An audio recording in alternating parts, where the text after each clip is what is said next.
Guns, Church, and State, a case study of the creation of the U.S. Constitution. So we're not going to spend a lot of time on the actual creation of the Constitution, despite the title. I'm going to tell you a secret. I'm not as interested in the actual creation of the Constitution. I've always found the Constitutional Convention boring. Sorry. But I also know that if you're, all of you are going to have to take a course in political science, probably American government. And in those classes, you go into a lot of detail about the Constitution and the Constitutional Convention. So I don't really feel a need to get too deep into that. However, when we talk about the Constitution, what we tend to talk about in this country really are two issues, religion and lately, the last couple of decades, guns. And again, I don't want to dip too far into political science or into our politics today.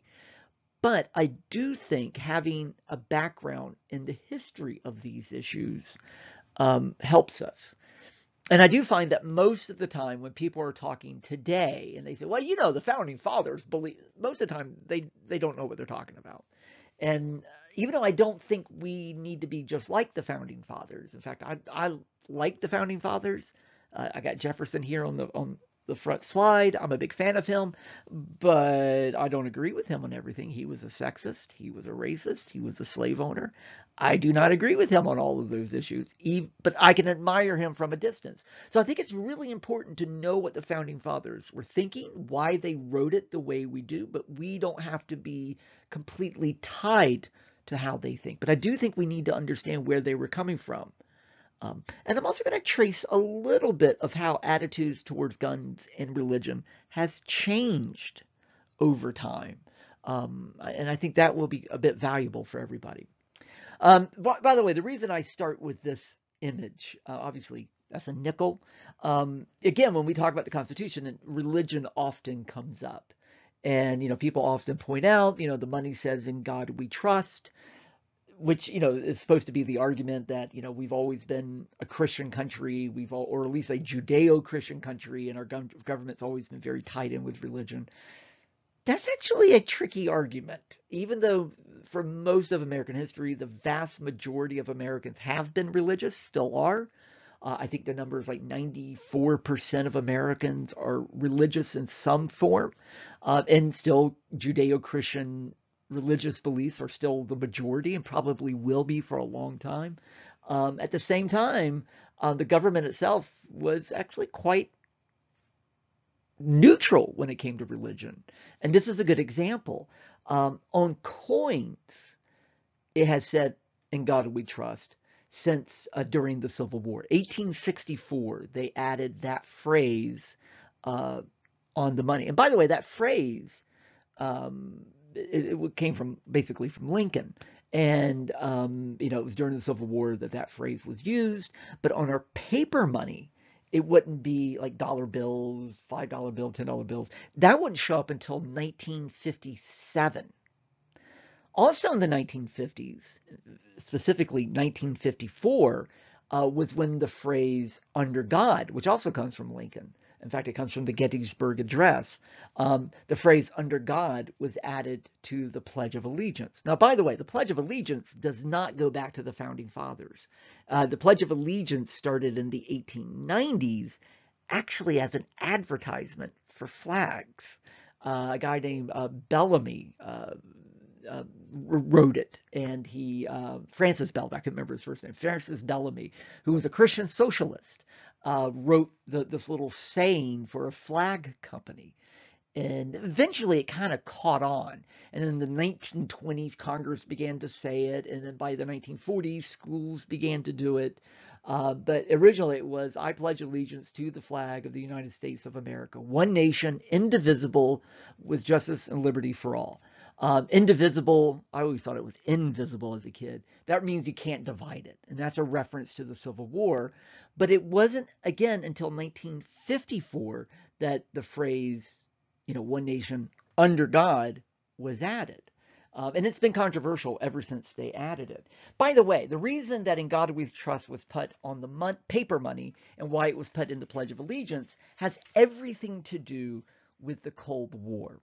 From the 1940s through the 1980s, the United States was in a Cold War. That means we weren't fighting with Russia and China, the communists. And under communism, you weren't supposed to have religion.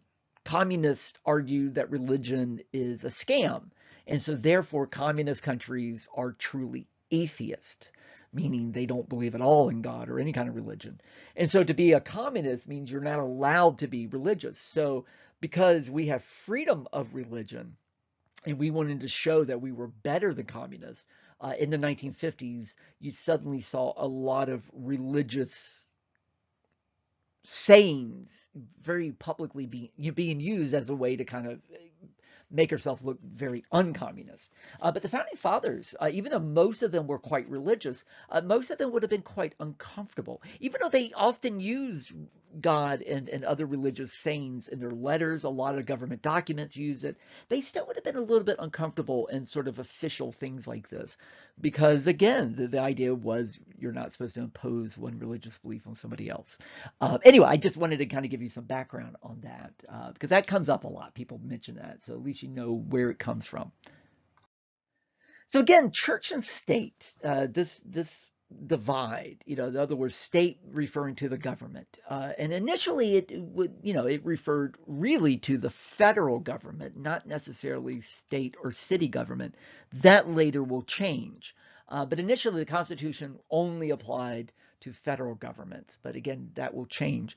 And there's this idea that there is a wall erected between church and state. And in fact, Jefferson was the one that used that phrase. A Baptist church wrote him, a Danforth Baptist Church in 1801 wrote him when he was president, asking him to explain this idea of freedom of religion. He said, well, it's like a wall was erected between the church and state to protect churches from state intrusion. And that's one thing I think a lot of people don't get, is that freedom of religion, that separating religion from the government, is not an attack on religion. Some people see it that way, but it's actually a way to protect religion, but all religions, not just one religion.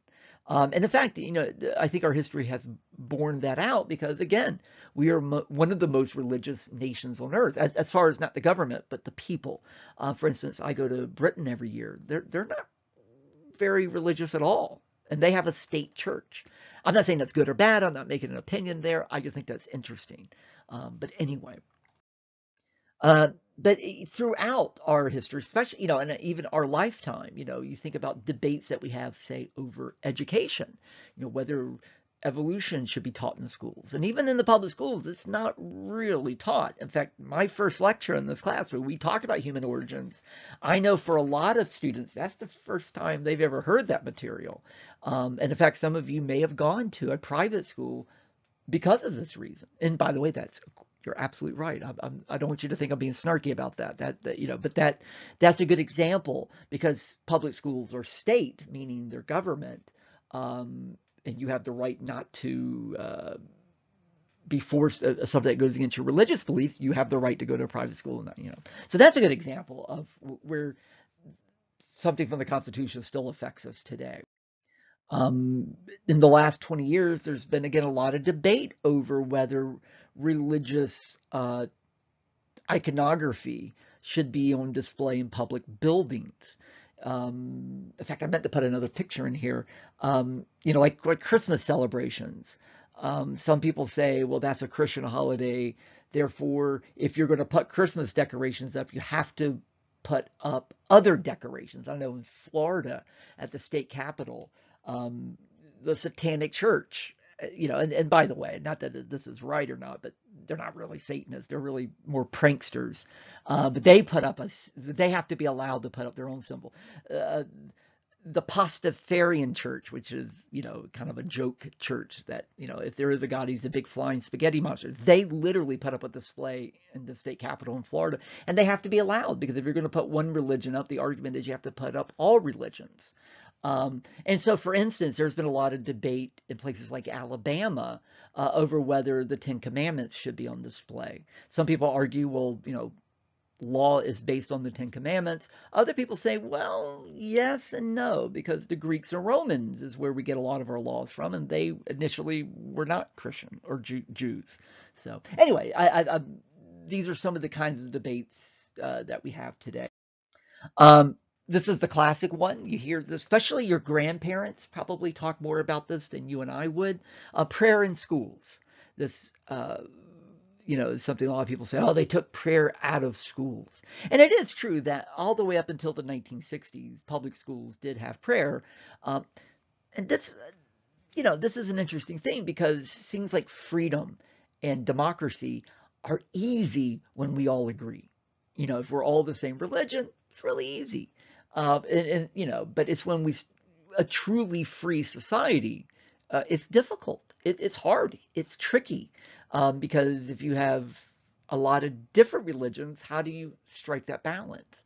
And that's really, kind of the key part of the Constitution is that it's really, the Constitution is really there to ensure our freedom as citizens. And it's really a limit on government. It's the first time that a government purposely limited itself. And, that, of course, goes back to the Magna Carta in England, where they limited the power of the king. But this time, the Constitution is limiting all powers of the government. It's basically saying these are the powers of the government. And if they're not in there, then they don't have that power. But it's tricky because I like my freedom, you like your freedom, and that's fine until my freedom infringes upon your freedom. And that's the tricky part. How do we keep society as free as we can, but we're not stepping on each other's toes? And this is a classic example. You say, well, you don't have to pray. You're saying I can't pray. But it's not really that, because you can still pray in school. It's just the teacher can't make you do it because the teacher represents the government. And so the state can't make you pray or call you out because you didn't pray. You can still pray on your own, but the government can't make you do it. And also, if you're going to pray, you have to do all the prayers. Because when people talk about prayer in school, this is what they're talking about. This is probably what they're not talking about. And this has always been my joke, even since I was a teenager. When people talk about prayer in schools, I always said, so we're going to pray to Satan? Is that what we're going to? Obviously, nobody wants that. But imagine if, if schools did pray and your kid went to school and it was a satanic prayer. I got a feeling most of you probably would not be comfortable with that. And that's the idea. Even though most people saying Bainbridge are probably Christian, they would be okay with a Christian prayer. There may be some that are Muslim, or some that are Hindu, or some that are atheist, or some that don't believe in public prayer. A lot of Christians believe prayer should always be private, not done publicly. So that's so the balance is you're allowed to pray. It's just the school can't make you pray. And that's, I always argue that when the Supreme Court makes a decision, if everybody's a little bit unhappy, they've probably done their job. Because that means everybody had to give up a little bit of freedom in exchange for maximum freedom for everybody. By the way, prayer in schools, just in case a lot of people don't know when this actually happened, it actually goes back to the 50s and 60s. A Supreme Court case called Engel versus Vitale was ruled in 1962 by the Supreme Court. It started over a sort of a preset prayer that the New York School Board came up with in 1951. It was a very short prayer that all kids were supposed to say. They were going to do the Pledge of Allegiance, and then they would do this prayer. Almighty God, we acknowledge our dependence upon thee, and we beg thy blessings upon us, our parents, our teachers, and our country. Amen. I mean, it's a kind of innocuous, small prayer. And again, unless you are not Judeo-Christian, then you might have a problem with this. And so parents sued. The New York Supreme Court ruled this is fine, but the U.S. Supreme Court in 1962 said, no, this is not fine. And at this point, this is officially when school came out of prayer. And people have been arguing that ever since. Again, some of you may have gone to a private school so that you can pray in school. And of course, that's obviously yours and your parents' rights to do that. But again, it is tricky, and this is one of the things that we've always argued about. I'm sorry. Here, I should have said this is just the the headline announcing that decision being made. And so I do a lot of work in the 60s and 70s, and that comes up all the time. Things are terrible today, and it's because they took prayer out of schools. So for a long time, that was a constant complaint. Another one, I'm not going to get deep into this, but because I'm conflicted by this issue myself, as I think many people are, and that, of course, is abortion. And abortion, is for the moment allowed in the country based on a Supreme Court decision, and this has to do with, individual rights and rights of privacy issues. It's still a very conflicted issue. In fact, I bet many of you in the class who vote probably vote partly based on this. Many people who supported Hillary Clinton or Bernie Sanders in 2016, or voted that way partly because they wanted to protect the right to abortion. Many people voted for Trump, not always because they liked Trump, but simply because they thought he would appoint judges that would get rid of abortion. It is probably the biggest divide in American society right now. I don't think we'll have another civil war, hopefully not. But at the same time, there's been a lot of predictions that if there ever was going to be, that it might be over this issue. And it is, it is kind of the new slavery issue, meaning an issue that is so divisive that there's almost no conversation on it. And a lot of that is based on, for a lot of people, is based on religious beliefs. And again, when you talk about freedom of religion, it's easy when it's your faith. But, some of you looking at this image might feel uncomfortable. Especially, I think, the few years after 9/11. I can remember showing this in class in like 2004, 2005, and almost hearing gasps in the classroom. Of course, these are women wearing the burqa. These are Muslim women in traditional Muslim society. Again, these are almost like the Amish of Muslims, in Amish society. Or in Hasidic Jews and Judeo beliefs, where people dress, almost have a uniform. This is that for Muslims. Most Muslims don't do this, but this is a belief that women should cover themselves so that they don't tempt men with their looks. This is an idea was to protect women from sin. But some of you may see this and you see, women being oppressed. Some of you might see this and see people you fear. Some people even see this and see terrorists, although these are not terrorists, of course. But what you're really looking at, if this is in the U.S., and I don't actually know if these images are in the U.S., but I've seen people in, for instance, New York City dressed like this. This is actually religious freedom. And again, this is where it gets tricky, because if you're not a Muslim, you might see this and go, ooh, that doesn't look like America. But that's what a free country truly looks like. Now, in other parts of the world, this is religious oppression, because in some parts of the world, you have to dress like that. Here, it is a choice if you want to dress like that. In other countries, it is not. And in fact, I have a feeling these images are in a place where it is not a choice to dress like that. And of course, post 9/11, 9/11 is a good example of the lack of religious freedom. Not our religious freedom, but others. This was a terrorist act that was committed by people who felt that everybody must believe the way they believed. And if you don't believe the way they believe, you should die. It is the ultimate in lack of religious freedom that there is actually violence done over religion. And of course, in the 20th century, one of the most famous examples of the lack of religious freedom would be Nazi Germany, the Holocaust, which about 12 million people were killed by the Nazi government. Not all for religious reasons. Some people were killed for political reasons, because they were gay, because they had a physical disability. But a lot of it was, of course, Jewish people.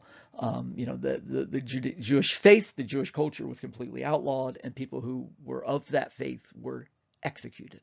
And about 6 million were executed. So again, religious freedom, it isn't just about prayer in schools. It can be about much more serious issues.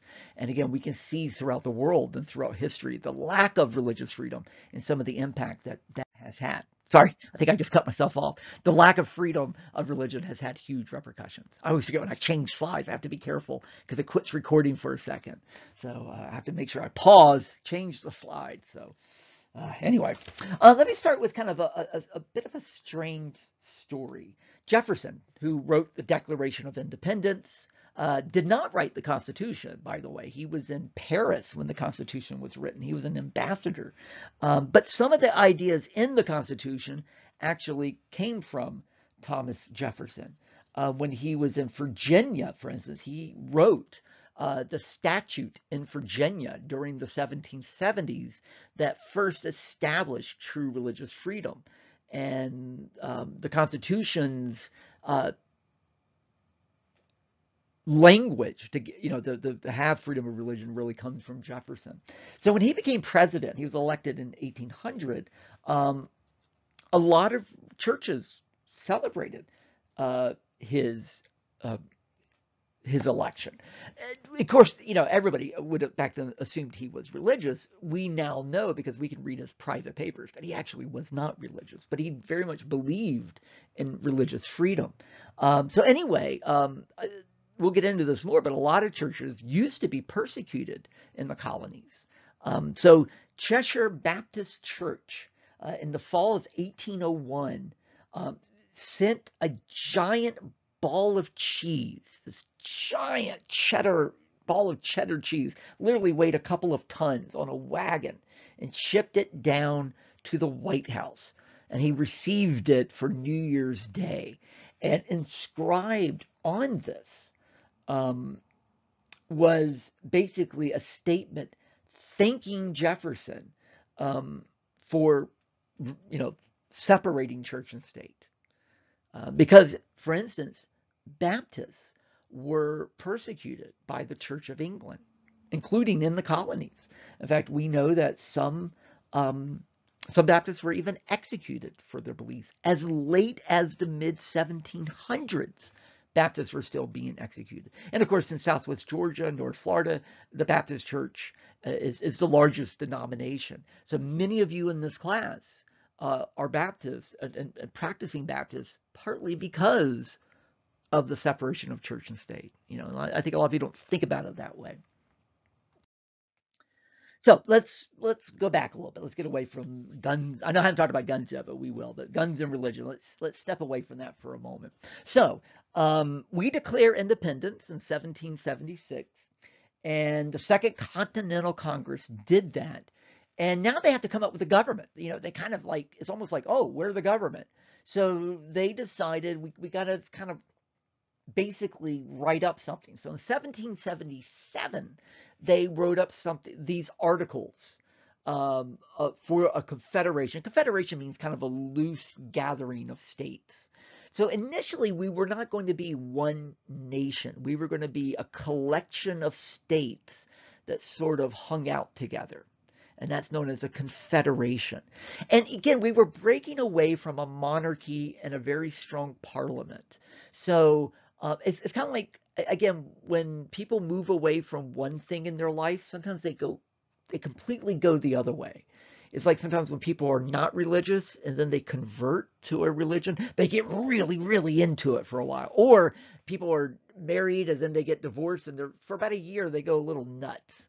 That was sort of us, in that we had this strong government that we used to be a part of. So not surprisingly, the first government that we created, and the government is called the Confederation. Everybody always calls it the Article of the Confederation. That's the actual document that created the government. But our government was the Confederation.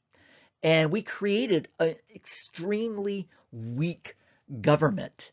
And again, that makes sense because we were trying to get away from a strong government. The problem was it was too weak. We went too far. We hadn't quite settled down to what we wanted to be yet. So it was incredibly weak. I mean, and everybody knew it, which is why it took 4 years to finally agree to this thing. This thing was floating around for 4 years before they said, all right, we'll pass it. And so it didn't really do a whole lot. I mean, it gave the Confederate government a little bit of rights. The argument was basically the states were going to do everything. And that sounds great. It's kind of like I said, okay, you guys can just do whatever you want. You'll figure out your grades. But at a certain point, you're going to start conflicting with each other. Hey, wait a minute. He gave himself an A and he didn't do any work. And I gave myself a C and I did, you have to have some rules. And so when states start arguing with each other, this government couldn't do anything. So what they could do, they could borrow money. The reason they could borrow money is because we were already at war and we needed money. In fact, we borrowed a lot of money during this war. So obviously it allowed the government to do that because they were already doing it. It could make treaties because we were at war. We needed to make a treaty to get out of the war. Obviously, since we were at war, they went ahead and gave the government the right to continue to make war. They could tax a little bit because they need some funding. And then they could regulate a little bit of trade. But that's about it. There's not much else this government could do. It was extremely weak. Notice there's no Supreme Court. You can think of all the things that we depend on the federal government to do. This isn't doing any of it. Again, the idea is states will do it themselves. It didn't work. To give it away, it didn't work. So, we were a brand new nation, the Confederation, but we had the same old problems. So, again, it's like, when you're a teenager, maybe you conflict with your parents, you're tired of doing chores, you're tired of a curfew, you're tired of the food that's in the house, and you say, I'm going to move that on my own. And then you move that on your own, and you're like, oh, I got to pay the bills. I got to buy the food. I got chores because no one else is going to do them. And I got to go to work the next day to pay for those bills. So I got to give myself a curfew. So even though you've moved out and you've become independent, the problems are still there. And this is no different. Remember how this all began.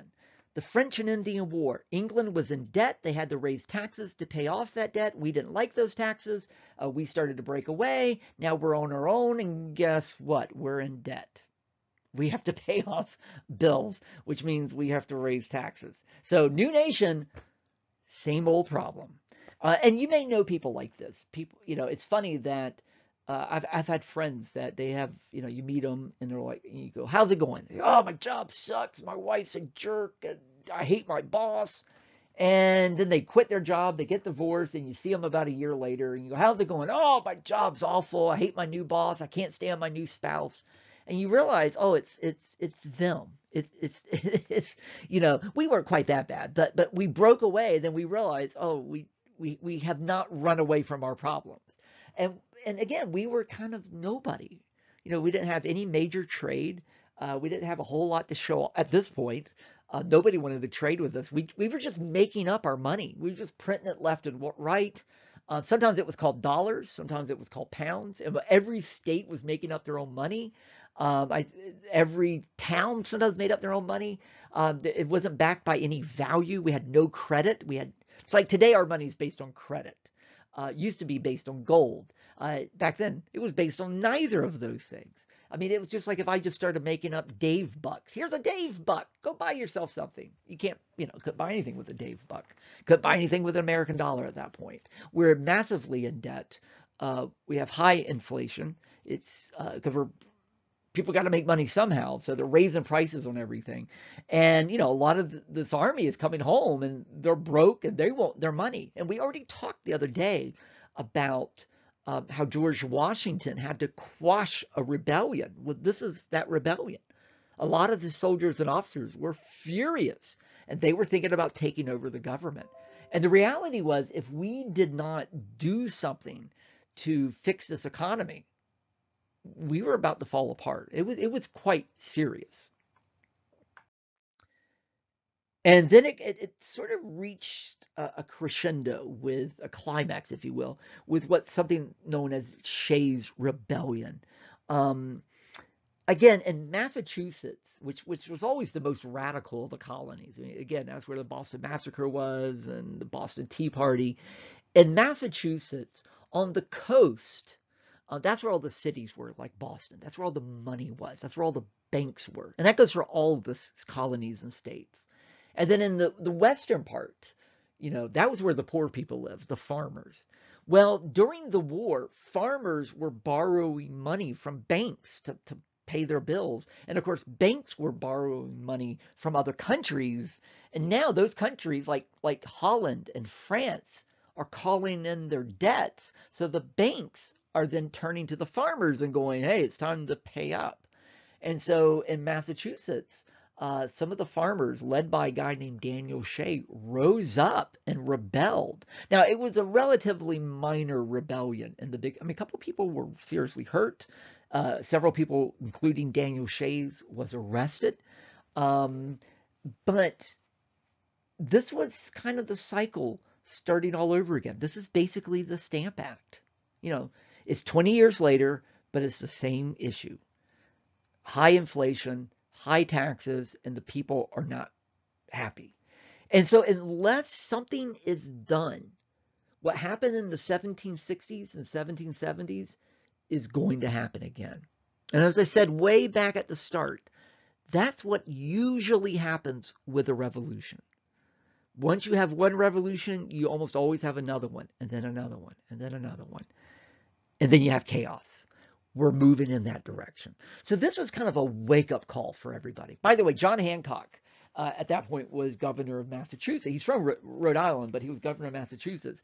And what he did was he quickly pardoned Daniel Shay. Basically, you know, because some people were talking about we need to execute him for treason.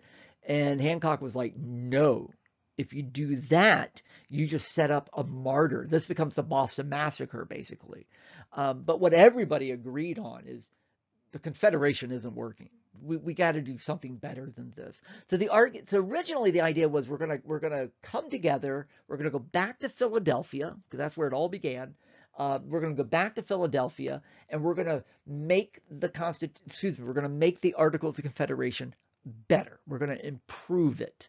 But what really happened is that when they met after a couple of weeks, they realized that it was so far gone that they needed to just scrap it and start fresh. Which, by the way, the public was not happy when they found out when the Constitutional Convention was over, and that instead of just having a better Articles of Confederation, they had a brand new Constitution.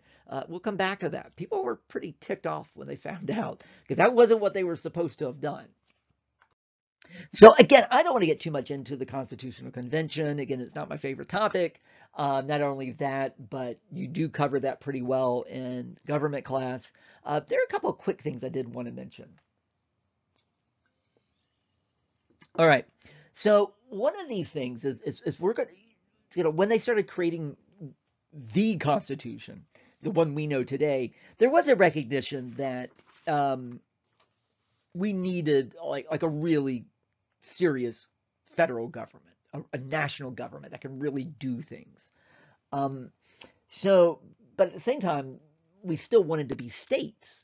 So how do you balance that? And so one of the biggest debates was over how do we make decisions in the federal government? Clearly, we need some kind of parliament. And how do you have members there? So some people said, like James Madison. By the way, James Madison wrote most of the Constitution. He is the father of the Constitution. James Madison, who was, by the way, a big fan of history. And so he spent about a year working on the ideas of the Constitution. He pretty much walked in when they met. He pretty much walked in with the Constitution practically completed. And what he had done was he looked at the history of a lot of countries, including of ancient Rome and ancient Greece and England, trying to figure out what worked the best. And of course, it's funny because what he ended up coming up with, which is what we have today, is basically the English government. I mean, it's almost exactly the English government. Instead of a king, it's a president that we vote for. Instead of parliament with the House of Lords and the House of Commons, we instead have the Congress with the House of Representatives and the Senate. Senate's the Lords, representatives are the Commons. And both of us, England and us, have a Supreme Court system. So it's funny, we break away and then we end up pretty much creating almost the exact same government. But for that Congress, how do people become a member of Congress? And so Madison said, well, every state should just simply get 2 members. You know, excuse me, sorry. I got the slide in front of me, and I still said it wrong. Madison basically said, because he's from Virginia, which at that time was the biggest state. He basically said it should be based on population. Sorry, I can't believe I said that wrong. Based on population. So, you know, the most people should get the most members. Kind of makes sense. And of course, he was from Virginia, which at that time would have had the most members. But of course, if you're Rhode Island, you'd have hardly anybody. Virginia would get 20 members, and Rhode Island would get barely one. That doesn't seem fair. So other people said, no, no, no, no, no. Every state basically gets, you know, 2 members, regardless of how big or small they were. Well, then that's not really fair either, because that would mean that Rhode Island would have as much power as Virginia, and that's not really fair either. So ultimately, the compromise was, and compromise, by the way, is the secret not only to a good relationship, but to a country. That is the secret. And it's hard. It's kind of like freedom, like over prayer in schools. You got to compromise at some point. Everybody's got to give up a little bit to get what they want. It's really, really difficult. And so compromise. And that is, there'll be 2 houses, that's known as the bicameral system, which is what England has. So in the Senate, every state gets 2 members of the Senate, which is why today there's 100 members of the Senate, because we have 50 states. They serve for 6 years. And then the House, that will be based on your population. And so depending on how big or small your state is, depends on how many representatives you get, which is one of the reasons we do the census, which this year is the census. I'm recording this in 2020, in case anybody's listening to this way in the future. And we're counting ourselves, and that's a big part of why we do that, is because we have to readjust how many representatives each state gets, because states get bigger and smaller. So anyway, that was one of the compromises. The other big compromise is the 3/5 compromise. And I bet most of you know what that is. Of course, that deals with slavery. Slavery, we're going to get a lot into slavery as we move on. It was the issue all the way up until the Civil War. It is the one thing that really divided everybody. By this point, most northern states had gotten rid of slavery. New Jersey and New York still had it a little bit. But for instance, New York had already passed a law basically saying no new slaves. So as slaves got old and died, but they had children, the children would be free while the parents still slaves. Eventually, slavery would die out.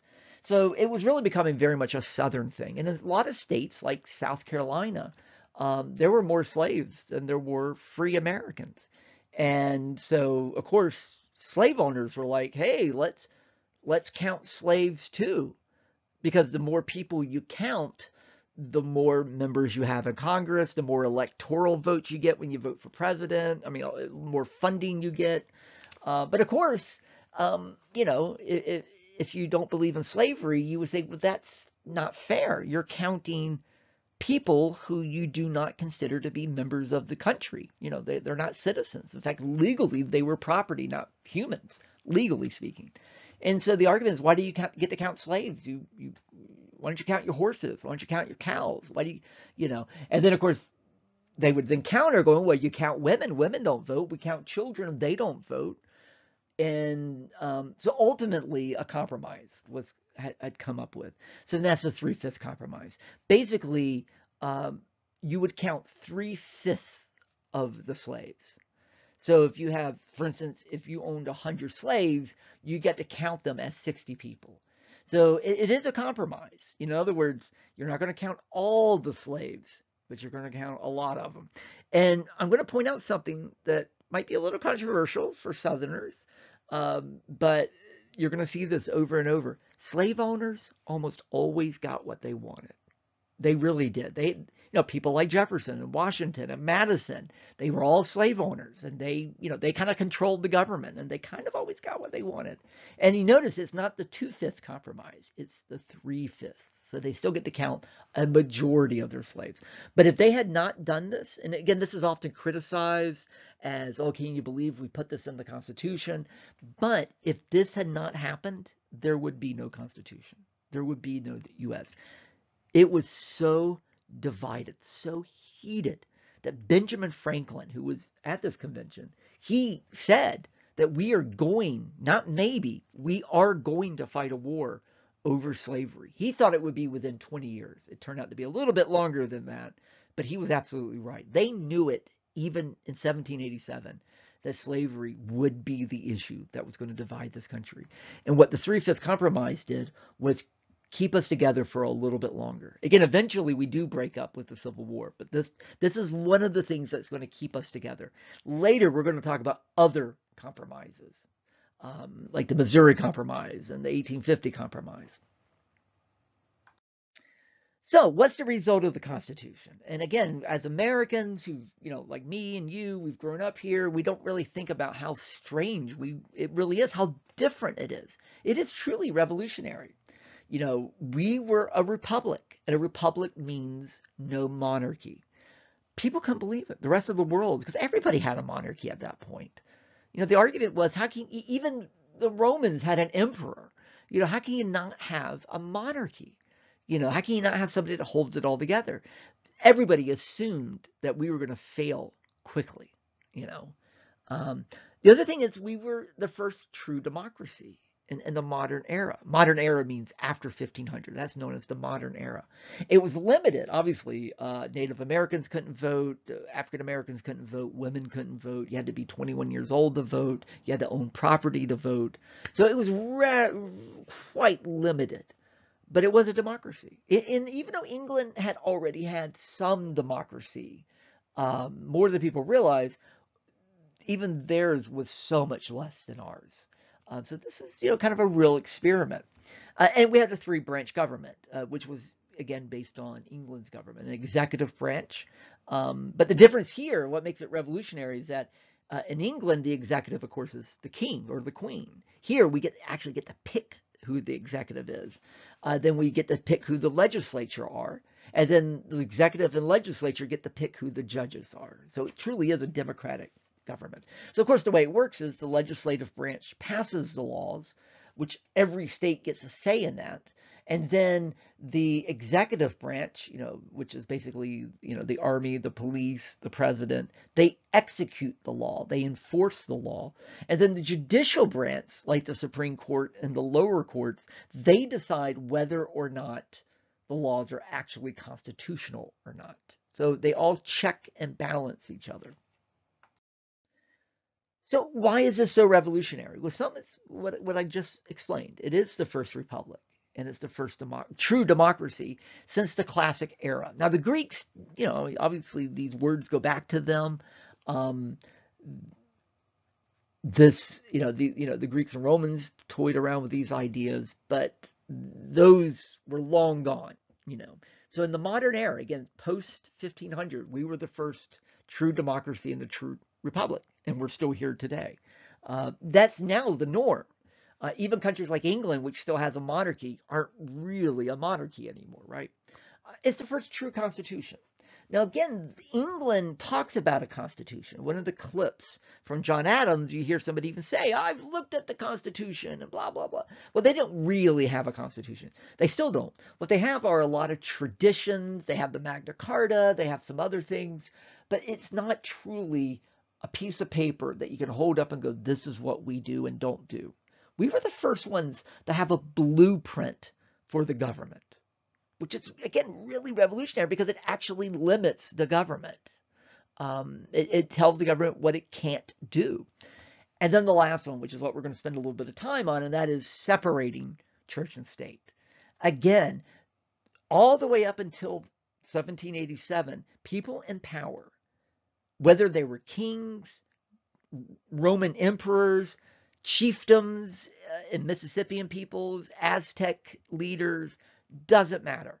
Everybody in power said, I am in power because God or the gods put me in power. We say no. We, the people, put you in power. There may be a God that's looking over us, but we make you president. We make you a senator, not God. And so we literally separate government from religion. Of course, the argument is so we can protect religion. Again, nobody did that. Having a God as, like I'm king because God made me king, that gave you, the argument was that gave you power. That gave you validity, credibility. So people are like, that's crazy. And the argument was no one will pay attention to this if God isn't involved.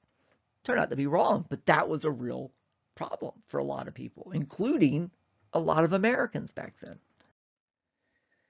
So, here's the Constitution. Again, notice it starts out with "We the people of the United States," and it goes through. It was truly revolutionary, even though we're so used to this today. And it had to be sold.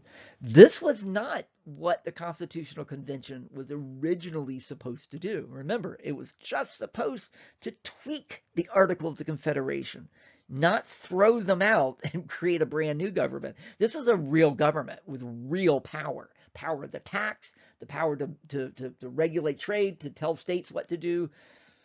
People were really a little bit nervous. This was, going back a little bit more like England, because again, it's based on the English government. So some people were like, are we basically backsliding to England? I mean, that was the real fear. And there were some other aspects of it that people were a little bit upset over. So the Constitution had to be sold. They wrote it, but the states had to approve it. So the framers of the Constitution, people like John Jay and Alexander Hamilton and James Madison, had to go around and explain it to people and tell them why it is the way it is. Because one of the concerns was over the fact that it was considered a godless constitution. Because not once is God mentioned in the Constitution. If you look at most of the documents of the time, they do mention God. I mean, in the Declaration written by John Adams, there is language about nature's God. I mean, that's the phrase they use. Most documents at least made some kind of mention of God. The Constitution doesn't. And that made people really, really nervous. In fact, I was going to try to see if I can find a quote. I may not be able to find it today. As I just waste your time. I can't find it. Shoot. Oh, here it is. Here it is. Yeah. Sorry. I should have planned that better.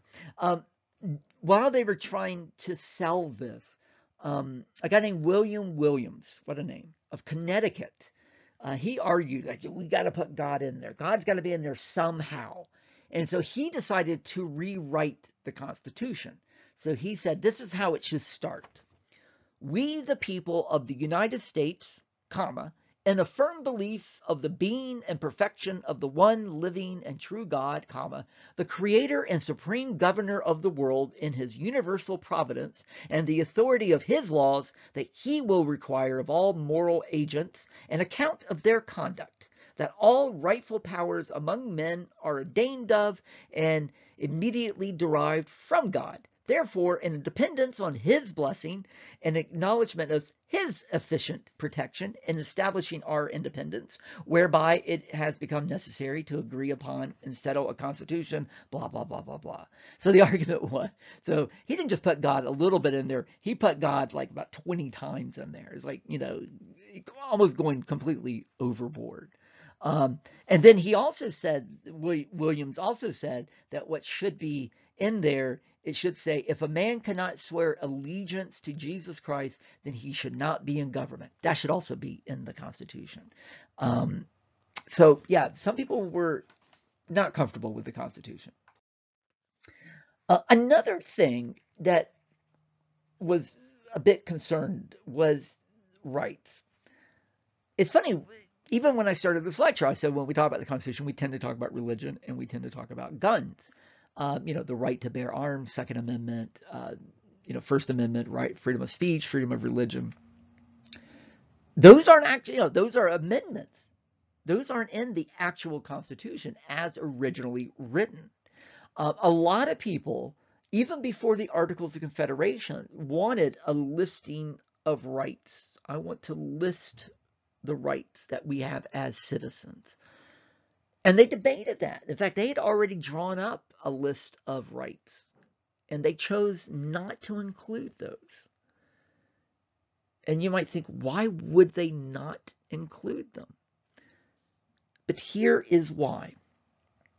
If you list everybody's rights. You have the right to do this. You have the right to do that. You have the right to do this. I mean, the framers of the Constitution knew that their world was going to change. And partly they didn't want to limit people 50 years from now, you know, with what they write 1787. Because, here you go, once you list rights,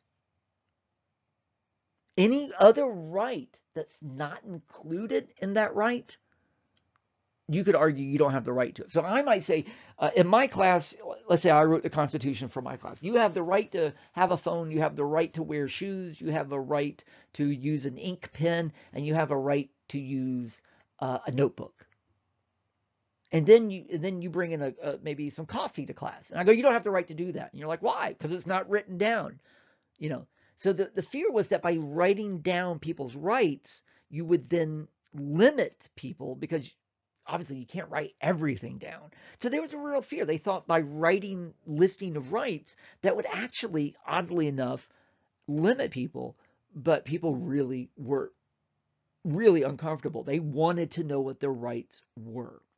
So one of the arguments, now the godless thing, they just had to say, look, you guys got to get over this, because, you know, and most people didn't have a huge problem with it once it was explained that the reason it wasn't a religious document was to protect religion. And most people eventually got that.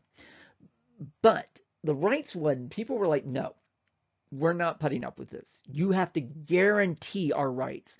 So the framers said, if you approve the Constitution, we promise that the first thing we will do when Congress meets is that they will pass a Bill of Rights, a listing of rights.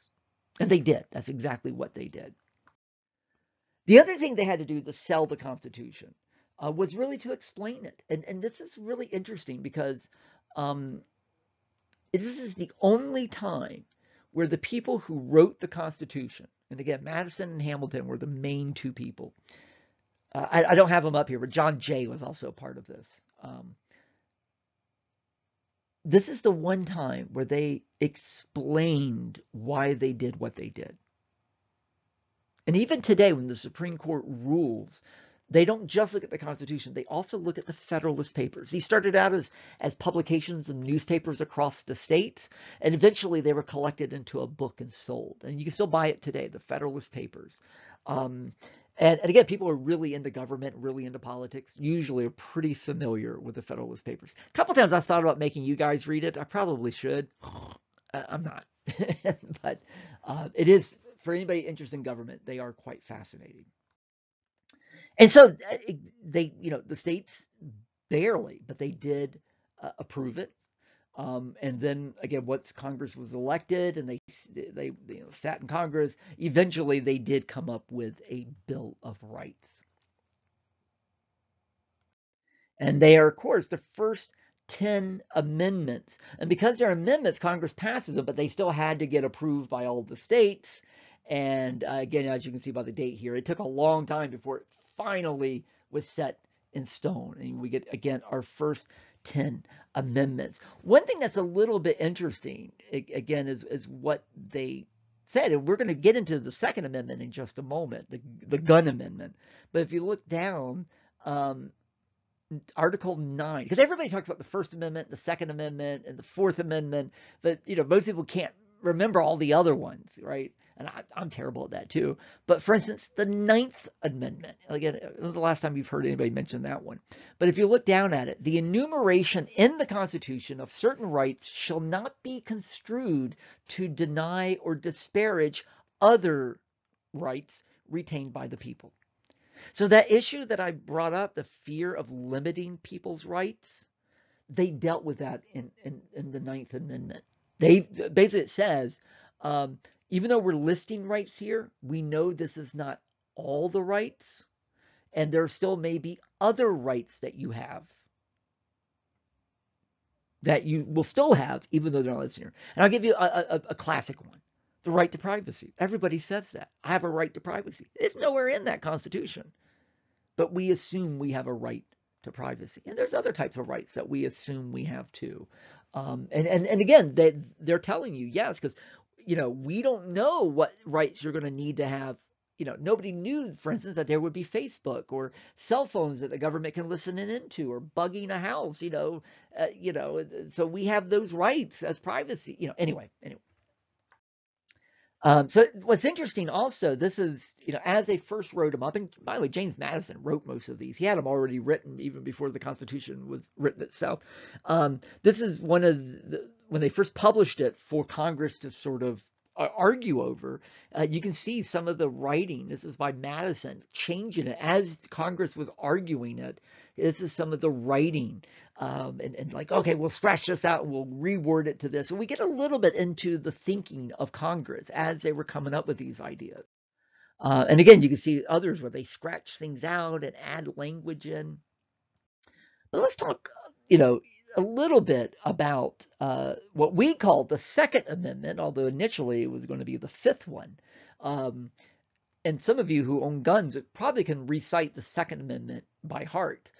Here is an earlier version of it: a well-regulated militia composed of the body of the people, being the security of the best. Excuse me, I can't read the writing myself. Sorry.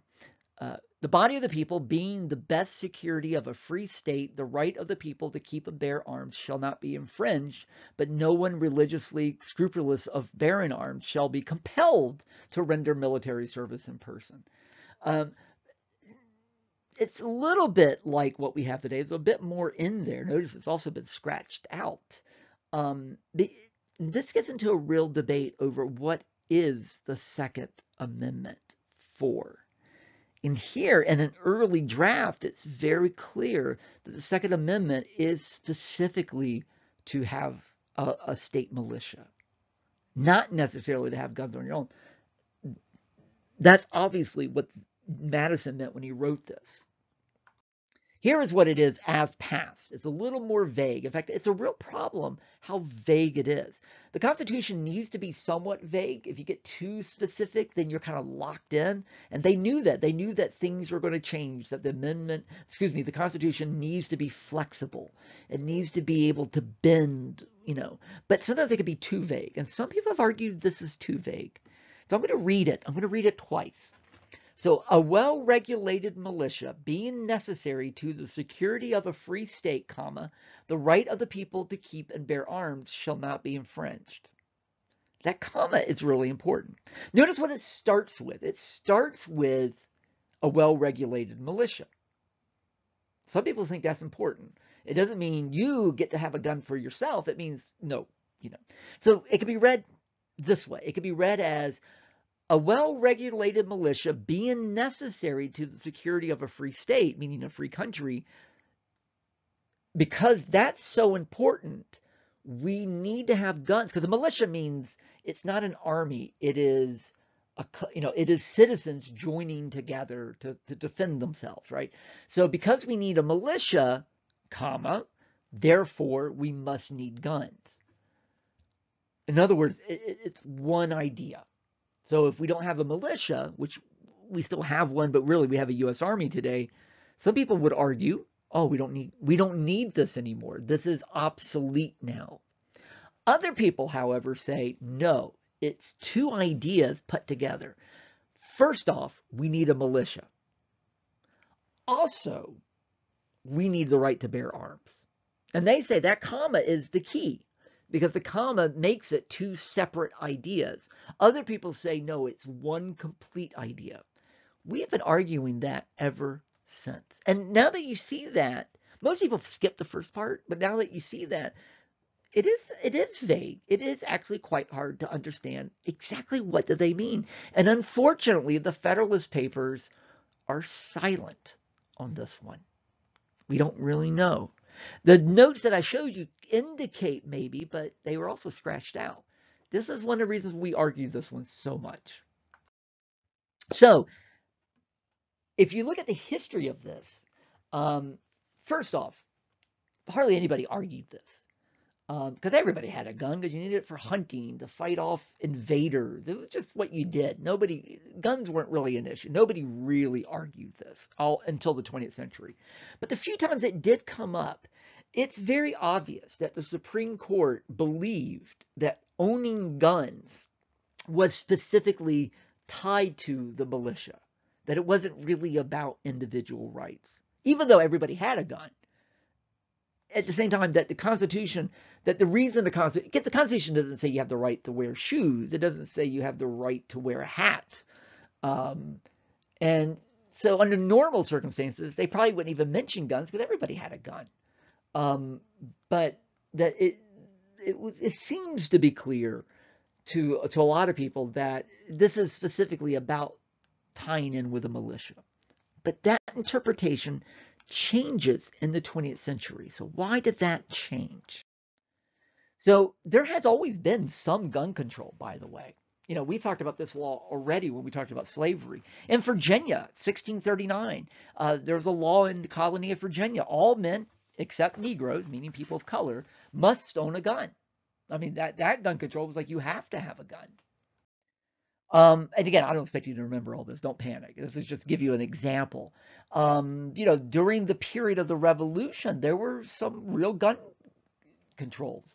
In Boston, you weren't allowed to keep a loaded gun in your home, probably because of what happened with Christopher Snyder, the kid that got shot during the debates over the Townshend Acts. Pennsylvania, no shooting in a city. No dangerous people were allowed to own guns, and the government would decide who those dangerous people were. No Tories, meaning people who supported England during the Revolution. Sometimes they were known as loyalists. They weren't allowed to own a gun. And Maryland, specifically, no Catholics, which is really interesting because Maryland was initially founded as a colony for Catholics. In Rhode Island, there was a gun register. That's something we debate a lot today. Everybody didn't allow African Americans or Native Americans to own a gun and or to serve in the military. So again, our relationship with guns has always been a bit more complicated than we realize. The image is that everybody was John Wayne walking around with their guns until these wimpy modern day people, again, we've always been unsure about how we feel about guns. Actually, Congress passed a gun registry, a national gun registry. This is something that comes up a lot nowadays. Some people are for it. Other people are like, nope, because once government knows who's got the guns, they know who to go get the guns from. We actually passed one in 1792. The president, Washington at that point, just ignored it. And nothing ever, it never was funded, and it just went away. But technically, we've had a gun registry since 1792. And then, of course, during the 1790s, we created an army. Initially, we did not. There was a British army, obviously. That's who we see here. We didn't like the British army. Things like the Boston Massacre made us not like them. So when we created the country, originally, no military. It was all going to be militias. That doesn't work very good. And by the 1790s, we realized, yeah, we need a military. We'll get more into this later, but just for right now, just know that we did indeed, have an army and then the Marine Corps and then the Navy. One time I said this and a student said, what about the Air Force? And you're like, not till we invented airplanes. But anyway, by the War of 1812, the militias totally went away. There was no more militias. By the way, we haven't gotten into this yet, but look at that image. There's a pole there in the middle with a weird-looking cap hat on top. That's called a Liberty pole. I'm going to explain that later. It's a really weird image, right? Anyway, so militias go away. So some people have said, well, shouldn't the Second Amendment go away since we don't have militias anymore? And in a way, that's kind of how people looked at it. Like, we don't need the Second Amendment. We all got a gun anyway. So who cares? We don't need it anymore. And then in 1903, the creation of a National Guard, which is sort of like a modern day militias. It's done at the state level, but it's much more organized. It's not just regular people. You have to join it. Right now, this is coming up. I'm recording this in March of 2020. Obviously, this is the era of the coronavirus pandemic. And right now, I think Georgia, for instance, has called in the National Guard to help maintain order. So we have a National Guard. And again, the argument is, the National Guard has their own weapons. You don't bring your own weapons to the game. So a lot of people thought, well, just like in 1812, people thought we don't need a Second Amendment. It's done. And in fact, a lot of people were becoming more and more uncomfortable with Americans having guns. Here's Teddy Roosevelt, who loved guns, by the way. He's the one that created the National Guard, by the way. Um, when he ran, he was elected, and he became president because William McKinley was shot and killed in 1901. He was vice president, so he becomes president. He was reelected in 1904. Then he walked away. 1912, he decided, I want to be president again, so he ran for president, and right before he was to give a speech, he was shot in the chest. Fortunately for him, he wore glasses, so he had an eyeglass case in his pocket that was made of steel, and he had it in his coat pocket. He also had his speech rolled up in his pocket. This is a copy of the speech. You can see the bullet went right through the speech, then through the eyeglass case that was made of steel that slowed the bullet down. It still went into his body, but it wasn't fatal. And in fact, this is an X-ray of Roosevelt. You can see the bullet. They actually ended up leaving it in him. It was more dangerous to take it out. And he survived another 8 years with this bullet in him the whole time. So again, Lincoln was killed. We've had other presidents killed. Oh, by the way, this is John Schrank. This is the guy who shot but did not kill Roosevelt. He was a dangerous man. He had mental problems. He was an anarchist. He was anti-government. He was the guy that people would argue he should never have had a gun to begin with.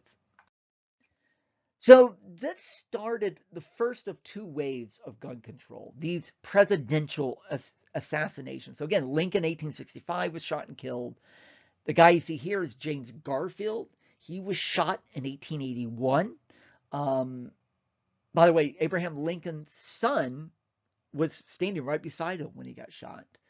Then William McKinley in 1901. Again, I told you Teddy Roosevelt got shot in 1912. So this was kind of a pattern of about every 20 years, presidents getting shot and killed by Americans with guns. There was also a rise in cities. Crime was going up. We started having police forces that we used to not have. We started having immigration. Just like today, some people don't like immigrants coming over. They're uncomfortable with a lot of immigrants coming over. People in the 1880s and 90s felt the same way. Not everybody, but some people did. And then Jim Crow, meaning segregation. So slaves are freed, but we were still a racist country at that point. There was a lot of fear of African Americans owning guns. So some people, want to protect themselves by owning guns, but other people want to get rid of guns so that African Americans can't get them. So again, there's a lot of debates over gun ownerships. So people started banning guns in certain areas. So, for instance, African Americans weren't allowed to have guns. Certain people weren't allowed to have guns. Then we get a second wave in the 1930s during the Great Depression. This is the age of gangsters, 20s and 30s, the age of Prohibition. The age of Al Capone and John Dillinger and Bonnie and Clyde. This is also the age of the first real machine guns. Machine guns, the first one technically was Civil War, but really, as those Tommy guns we think of today, this is the beginning of that. So there were some gun laws that were passed by Congress. For instance, sawed-off shotguns and automatic guns like machine guns were banned in 1934 by Congress. And everyone supported, including the National Rifle Association. National Rifle Association was always pro-gun control for a long, long time. The NRA started as a sportsman's club to teach people proper etiquette. And they very much supported a lot of these gun control laws because the NRA used to be guns are for hunting, not for self-protection. Obviously, the NRA has changed since this time period. It's become a very different, and I'm not taking sides here. I'm just pointing out it has changed. And this even went to the Supreme Court, and the Supreme Court supported this law. So again, most people still had guns. The argument wasn't that you shouldn't have a gun. It's just that there are going to be some controls over gun. Again, most people were comfortable with that. 1968, things are starting to change a little bit. Crime is going up again. There's some other changes. So there was the first census World War II, the first gun control. I know I'm getting a little detailed here. I'm getting into modern history, but I just wanted to show you how the Constitution can affect our lives even today. So there's the federal license system for gun dealers. No bazookas, no tanks, military style weapons, obviously, no nukes. And then again, it also limited who could have a gun. No felons, no fugitives from the law. Anybody who got a dishonorable discharge from the military, this is the era of Vietnam War, they can't have guns. So again, I'm getting a little bit detailed here. Don't panic. I'm not going to ask you too detailed questions on this. And again, the 60s was another period of assassinations. John F. Kennedy in 63. Bobby Kennedy, Martin Luther King, Malcolm X, all assassinated by people with guns, American citizens that happen to own a gun. Lee Harvey Oswald, who killed Kennedy, John Kennedy, he ordered his gun from a magazine. This is, again, the 60s is a period of a lot of social changes. This is the period of civil rights, the period of Vietnam War protests. There's a lot of violence, a rise in crime. People begin to argue, well, our society is very different from the society of the founding fathers. Maybe the laws need to be different. The early 70s is also the time of serial killers, for instance. You got John Wayne Gacy, Charles Manson, Ted Bundy. And some people were arguing that the government was getting a little too lax on crime. For instance, 66, you get the Miranda warnings. This was basically saying that anytime you get arrested, the police have to tell you what your rights are. This is coming from the Constitution. You have the right to remain silent. Anything you say can and will be held against. Because the argument was a lot of people were being arrested, like Ernesto Miranda, who was guilty, by the way, but he was arrested, but he didn't know what his rights were. And so the Supreme Court said, no, you have to tell people their rights. By the way, Miranda was, a lot of people don't realize, he was re-arrested and convicted.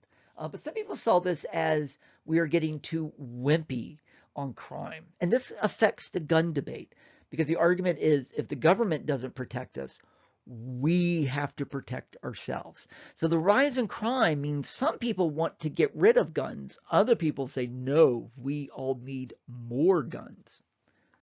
Movies like Dirty Harry, Magnum Force, The Enforcer. Again, these are old movies most of you probably never seen. But these are movies all starring Clint Eastwood, somebody who's still around and still talking about politics today. Even though he plays a police officer, in many ways, these movies are very anti-government. The government is wimpy. Government coddles criminals. We, the American citizens, we have to protect ourselves. And notice the emphasis on the gun in these movies. So we're kind of moving in two directions in how we're interpreting the Constitution. And again, the founding fathers kind of anticipated this. Maybe not with guns, but the idea that we're going to debate what the Constitution means every generation. Also, by the way, Gerald Ford, the president everybody forgets about, he was shot at twice by women, which is even more interesting. We don't see too many women assassins. A woman named Squeaky Fromm, who worked with Manson, she tried to shoot him one time. And then literally 3 weeks later, a woman named Sarah Jane Moore, an escapee from a mental hospital, also shot at him. Both of them missed. But again, it was like, oh, here we go again, another president being assassinated. John Kennedy, good Lord, John Lennon, one of my favorites, actually, the Beatles, one of the biggest stars in the world at that point, was shot and killed in front of his apartment building in December of 1980 by a person who was a huge fan of him. And in fact, here is Mark David Chapman on the right there, getting John Lennon to autograph his album about 4 hours before he then shot John Lennon. He clearly was somebody with major mental problems, and people argued, how could he get a gun if he had all these problems? And then a few months later, Ronald Reagan was also shot, luckily survived, but was shot and almost killed by a lone gunman, somebody who had major legal and mental problems, a guy named John Hinckley, suffered from major depression, had spent time in a mental hospital with suicidal and violent thoughts. He carried a gun to an airport in 1977 to kill Jimmy Carter. Fortunately, was arrested, taken to prison because he had mental problems. He was sent to a mental institution, eventually was let out. And the moment he got out, he immediately went to D.C., bought a gun, and the next day shot the president. Did it to impress an actress named Jodie Foster. Um, the combo of Lenin being shot and Reagan being shot kind of changed the conversation. Even though Reagan survives and goes on to serve his full 8 years, here he is about 3 months after being shot. By the way, he is faking it there. He was in extreme pain, but he was smiling for the cameras.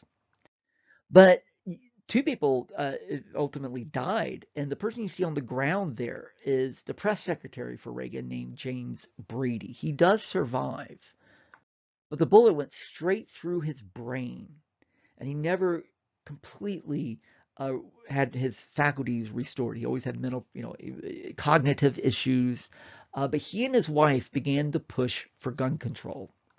And eventually, a bill known as the Brady Bill was passed. And this was a bill that said you have to wait a certain period before you can buy a gun, the process we still have today. So I'm going to stop there with this part because I know I'm getting it. I'm really pulling this from some other lectures I do in other classes.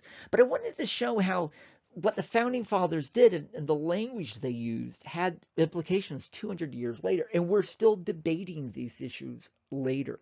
And again, this is 40 years ago. We're, with mass shootings, we're still debating what guns we should be allowed to have. Should we be allowed to have guns? And I think we'll always debate that to some degree. And that's the genius of the Constitution. We can keep the Constitution, debate it, change it, but we don't have to get rid of it. We don't like Articles of Confederation. We don't have to get rid of it. Let's go back to religion for a moment.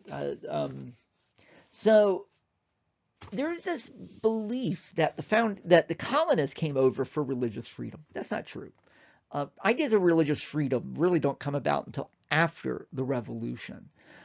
Even though we did have a lot of different religions in the colonies, mostly Protestants. We had some Catholics in Pennsylvania and Maryland. We even had a few Jewish people of the Jewish faith. But generally speaking, it was various types of Protestant Christians. The ones that most people remember are, of course, the Puritans, the Pilgrims. And people love to say they came over for religious freedom on the Mayflower. That's not true. They came over to worship the way they wanted to worship. They did not think other people should be able to worship other ways. And then, of course, in Virginia, the first colony, you got Anglicans, people of the Church of England. And they also weren't very tolerant of other Protestants. For instance, Quakers coming over. Quakers primarily in Pennsylvania. Benjamin Franklin was a Quaker. They were pacifists. They didn't believe in war. They didn't believe in compelled military service. They were often executed. I'll give you one example. In Massachusetts, there was a woman who was pregnant. She went to a Quaker church just to see what it was like. The next week, she went back to her regular church, which was a Puritan church. And the preacher pointed her out and said, she needs to leave this church. And they kicked her out of the church. A little bit later, she gave birth, and the child was born with a birth defect. And so the church said she gave birth to a demonic monster because she went to a Quaker church. They kicked her out of the town. The next town she went into, they killed her. Now, that's an extreme story. But those are the kinds of stories that were actually happening in the colonies all the way up until the Revolution. Again, I mentioned before, Baptists in some places were executed and imprisoned for their beliefs. So we were not a very tolerant place before the Revolution. And again, we used to have strict state churches. Again, Virginia, North Carolina, South Carolina, Georgia, New Jersey, Delaware, the official church was the Church of England. The Anglican Church. Today it's known as the Episcopal Church in America. Massachusetts, Connecticut, New Hampshire, Puritan. Pennsylvania, Quaker, although they were a little bit open to other people. Rhode Island was probably the most open. New York was a Dutch colony originally, meaning from Holland, but later was an Anglican church colony. Maryland started out as Catholic, then Puritan, then Anglican. All of them banned anybody who was not Christian from holding office. Again, the idea that the colonies were full of religious freedom absolutely was not true. That was religious freedom was a radical idea, and it was a controversial idea when they first proposed it. But some things did change during the 1700s, early 1700s. There was a change in religious beliefs. Um, the first colonists that came over were quite religious. By the late 1600s, church attendance was down to less than 30% in the colonies. And then suddenly, in the early to mid 1700s, there was what's known as a Great Awakening. This was kind of a period of increased church attendance. People got more religious. We've had Great Awakenings a few times. The 1820s was another period. Actually, the 70s and 80s was a rise of another Great Awakening, you know. But this is the first one. And a guy named George Whitefield was in charge. If you look at the painting, he looks like he's kind of got crossed eyes. That's because he did. Some people actually saw the fact that he had crossed eyes as the fact that he was touched from God. But he started holding these, what we might call revivals, and, you know, kind of getting away from established churches and you know, and kind of almost going back to the original Protestant Reformation, the idea that it's just you and God. You don't need a preacher. You don't need a church. You know, kind of a going back to the basics, if you will. And in many ways, this is one of the, you know, this kind of paves the way for rebellion against England. Many of the people fighting for the revolution were people influenced by George Whitefield, and they were partly not just breaking away from England's monarchy, but breaking away from the Church of England as well. And I think in your textbook, I have you reading a little bit more about the Great Awakening. We've talked about the Quebec already. This was the Quebec Act was the Intolerable Acts, you know, and it basically said that, you know, Catholics are going to be allowed in Canada. That started the conspiracy theory that this was the beginning of everybody being Catholic, which it wasn't. Many colonists already weren't happy with the Church of England, felt like Church of England was already a little too Catholic in the way it was run. So again, this is a part of the revolution we forget about, that it was very much a breaking away from one church so people could form their own church.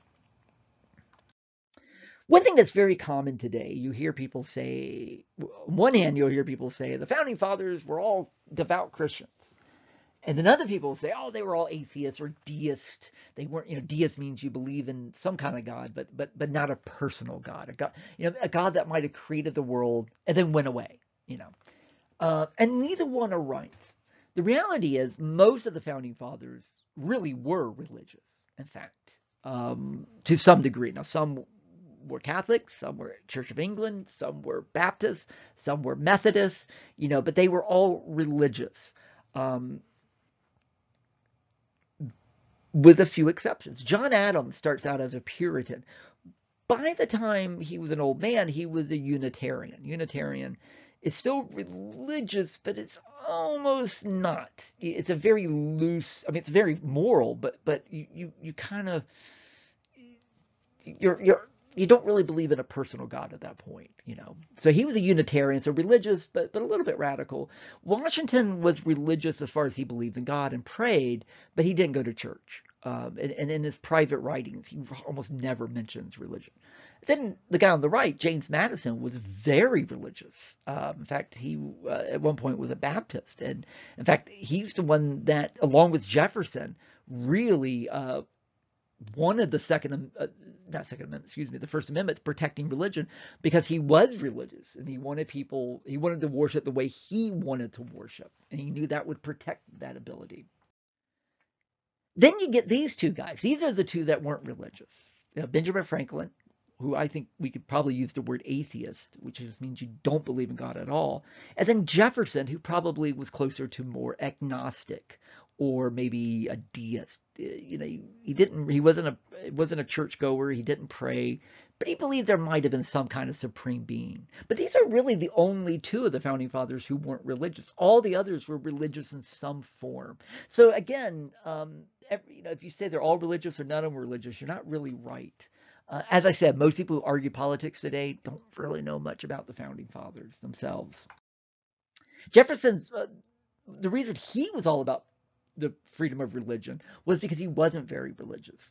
This is his own personal Bible, and so what he did was he went through the Bible, and he only really liked he didn't really like the Old Testament. He only liked the New Testament, and so he liked Jesus as a guy, but he didn't believe Jesus was divine or had any powers. So what he did is he literally went through the Bible and he cut out all the miracles and what he called, this is his words, all the magic and absurdities of the Bible. That's his words.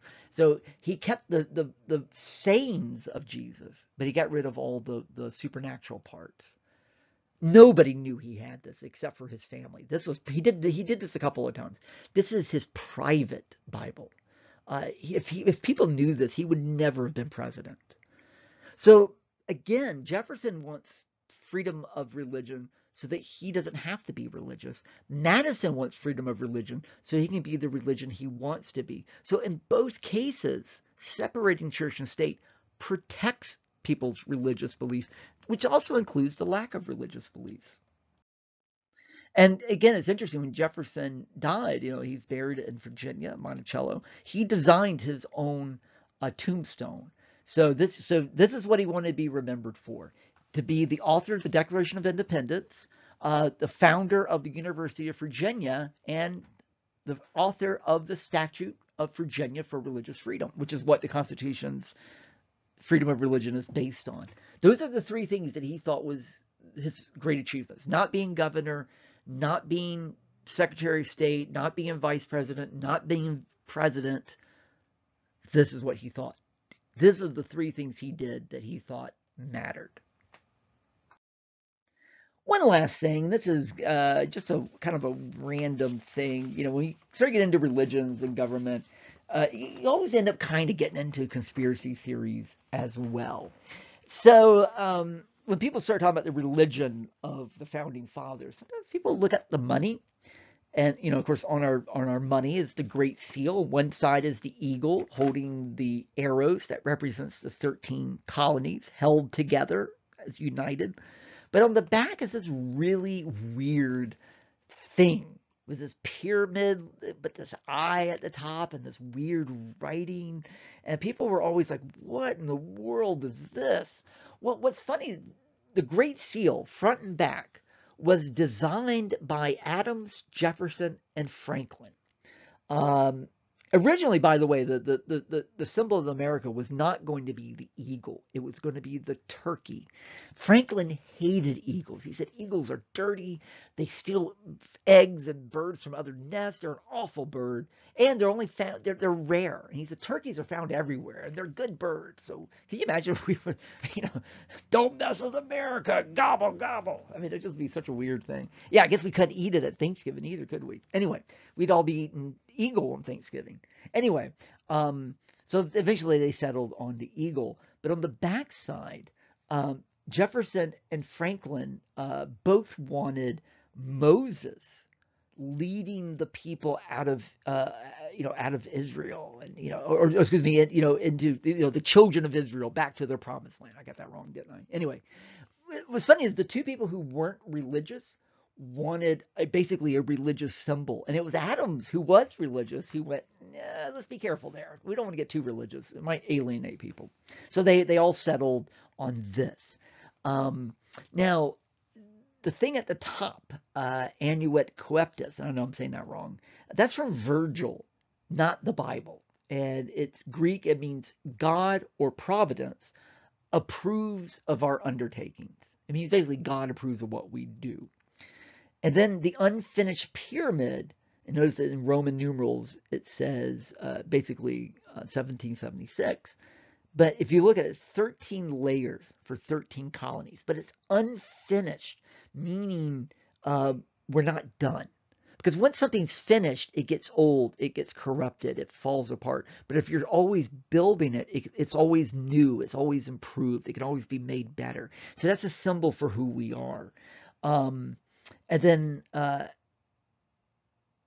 the bottom, in Latin. So you got Greek, you got Latin, Novus Ordo Seclorum. Basically, you guys are gonna have fun with it. It means a new world order, which is all people today freak out. New world order, isn't that Antichrist or the world government. But basically, it just simply means, we're a democracy, we're a republic. This is a new way of doing things. We're a new country. That's really all it means. It doesn't mean. And then the I just represents basically God or providence. That's all it means. But some people think this is Freemasons, this is the Illuminati. But once you break it down, it's actually quite simple, and it's really kind of boring when you're like, oh, that's all it means. So anyway, sorry, I know this is a very long lecture. Hopefully you took a couple breaks during it. But again, on the exam, I'm not going to ask you about every little aspect. What was the 1934 gun law saying? I guess most of that, I just wanted you to know a little bit about it. The main thing is it's actually going to be just a few major questions about the Constitution itself, some of the debates over it, and maybe a summary of the debates over religion and guns, but nothing too detailed. All right, guys, I'll talk to you later. Thanks.